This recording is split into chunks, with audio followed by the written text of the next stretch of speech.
Assalamualaikum warahmatullahi wabarakatuh. Perkenalkan, nama saya Rehan Bintang. Di video kali ini, saya akan menjelaskan tentang sejarah sastra periode 50-an. Yang pertama, sejarah perkembangan kesusastraan. Munculnya periode 50-an dilatar belakangi oleh keadaan Indonesia pada saat itu mengalami perubahan yang cukup drastis, yakni dari kondisi penjajahan menuju kemerdekaan. Habib Yasin adalah seorang pengarang, penyunting, dan kritikus. Ia dapat dikatakan sebagai pelopor berdirinya periode 50-an. Karena periode 50-an ini ditandai dengan terbitnya majalah sastra kisah yang ditanganinya. Keadaan seperti inilah yang menyebabkan lahirnya istilah sastra majalah. Partai politik mempunyai pengaruh tersendiri pada periode 50-an.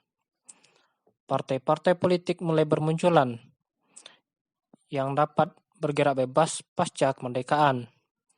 Masing-masing partai pada waktu itu memiliki lembaga kebudayaan sendiri. PKI memiliki Lembaga Kebudayaan Rakyat atau disebut dengan Lekra yang berkonsep sastra realisme sosialis. Selanjutnya, sastra majalah. Sejak tahun 1953, Balai Pustaka kedudukannya tidak menentu. Penerbit ini berkali-kali mengalami perubahan status.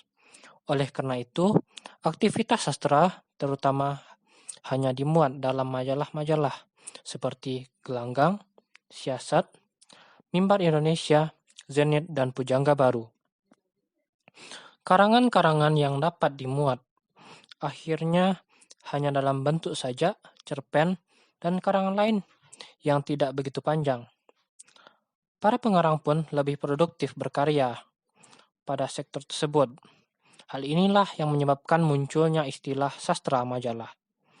Yang pertama kali dipopulerkan oleh Nugroho Noto Susanto dalam tulisannya Situasi 1954 yang dimuat di majalah yang dipimpinnya, yaitu Kompas. Selanjutnya, Impase dalam Sastra Indonesia. Pada tahun 1953, di Amsterdam diselenggarakan sebuah simposium tentang kesusastraan Indonesia. Asrul Fani, Sultan Takdir Ali Syahbana, dan Profesor Dr. Welham berbicara pada simposium itu. Disinilah untuk pertama kali dibicarakan impase atau kemacetan dan krisis sastra Indonesia.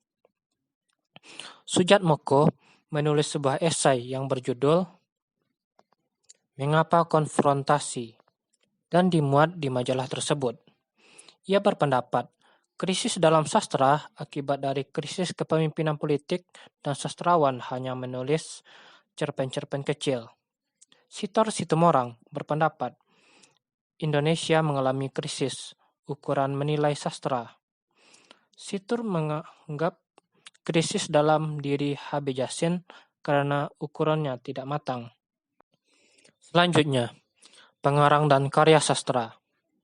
Yang pertama, W.S. Rendra. Di antara karyanya adalah Balada Orang-Orang Tercinta. 4. Ia Sudah Bertulang. Yang kedua ada Ajib Rusidi. Adapun karyanya adalah Tahun-Tahun Kematian, Pesta, Di Tengah Keluarga, Sebuah Rumah Buat Hari Tua, Perjalanan Pengantin, Cari Muatan, dan Cerita Pondok Indonesia. Yang ketiga ada A.A. Nafis.